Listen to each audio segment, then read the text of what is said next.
ကျွန်တော်ပြောနေတာကဈေးဒီဘလောက်ပဲတက်တယ်ဘလောက်ပဲကြာကြာကျွန်တော်တို့ဒီဖူမိုဝင်ပြီးတော့လိုက်ပြီးအကြောင်းဝယ်လုပ်စရာမလိုဘူး။ဟာတရက်နေ့ကဈေးဒီကျပြီးတော့ဂျွန်လာ2ရက်နေ့မှာတော့ဈေးကပြန်တက်တယ်ဆိုတော့အဲ့2ရက်အတွင်းမှာကျွန်တော်ဒီဂျွန်လာ1ရက်နေ့ကအဝယ်ရပြီးတော့ဂျွန်လာ2ရက်နေ့မှာကျွန်တော်အယောင်းရတယ်။ဘာကြောင့်ကျွန်တော်ရောင်းခဲ့တာလဲဆိုတာကိုဒီချက်မှာကျွန်တော်ပြပေးမယ်။ဆိုတော့ကျွန်တော်တို့လိုက်ကြည့်ပါ။ဆိုတော့အရင်ဆုံးကျွန်တော်တို့ကြည့်အောင်เนาะဂျွန်လာ1ရက်နေ့မှာ Asian စဖွင့်နေတဲ့နေ့ market ကကျလာတယ်เนาะကျလာတယ်ကျွန်တော်လန်ဒန်မှာလည်းဆက်ပြီးတော့နည်းနည်းဝေ့ရပေါ့လန်ဒန်မှာတော့ကျွန်တော်1 hour time frame မှာနည်းနည်းဝေ့တယ်ပြီးချင်မှာ price ကကျွန်တော်ကျလာတယ်ကျလာပြီးဒီမှာဒီရောင်းတဲ့ဟာကို also ဒီဝယ်တဲ့ဟာကိုကျွန်တော်ဘာလို့ဝယ်ခဲ့တာလဲဆိုတာလေးပြောပြမယ်ဆိုတော့ previous ရဲ့တောက်ကြနေရပေါ့နော်ဆိုတော့ကျွန်တော်တောက်ကြနေကဟောဒီနေရာဒီ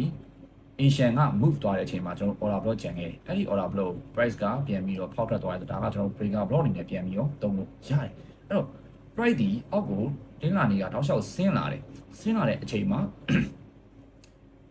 ဒီ daily ရဲ့ premium discount ကိုကျွန်တော်တို့ခွဲလိုက်မယ်ဆိုလို့ရှိရင်လည်းဘယ်ထဲမှာရှိရလဲ price ကျွန်တော် discount ထဲမှာရှိနေတယ်ကျွန်တော်တို့ဒီ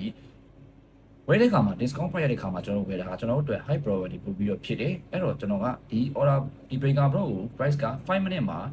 reaction ပေးတယ်ပြီးတော့ bullish momentum နဲ့ပါနေကျွန်တော်ဝယ်လိုက်တယ် TPD 1 hour ရဲ့ကျွန်တော် gap ထိပဲထားတယ်ဒါကကျွန်တော်တို့ 4R ကျွန်တော်ရပါတယ်ဆိုတော့ market ဒီ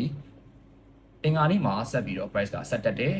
တဲ့အခါမှာကျွန်တော်ဘာဖြစ်လဲဆိုတော့အဲ့ဒီတင်းလာနေကပဲကျွန်တော်ရောင်းမှု plan ခဲ့တဲ့ဟောဒီ Asian ရဲ့ session ထဲမှာရှိနေခဲ့တဲ့ order block เนาะအဲ့ဒီဟာကိုကျွန်တော်မှတ်ထားတယ် price ဒီအင်္ဂါနေ့မှာအဲ့ဒီ order block ကိုလာပြီးတော့ထိတယ်ကဲတော့စဉ်းစားကြည့်အောင်မနေ့ကကျွန်တော်တို့sorry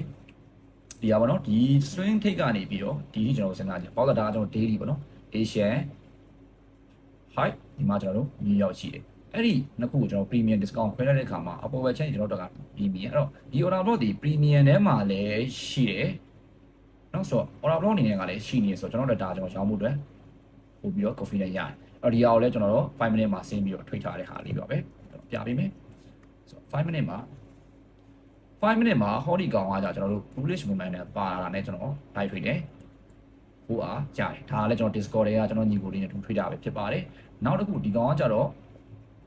ဟောဒီမှာလည်း bearish နဲ့ sweep သွားတယ်အဲ့တော့ကျွန်တော် SM ကိုဘယ်လိုထားခဲ့လဲဆိုလို့ရှိရင်ဟောဒီ order block ရဲ့ 50% အကျော်မှာကျွန်တော်ထားခဲ့တယ်ဒီကောင်က 4.5 ရတယ်နောက်တစ်ခုဒီကောင်ကကျတော့ကျွန်တော်1 minute မှာဆင်းပြီးတော့ stretcher နဲ့လိုက်ပြီးတော့ trade ထားတဲ့ကဖြစ်ပါတယ်ကျွန်တော်1 minute ကြီးတော့လိုက်မပြတော့ဘူး video ကရှည်နေမှာဆိုလို့ဆိုတော့ဒီနေရာမှာကျွန်တော်ပြောချင်တာက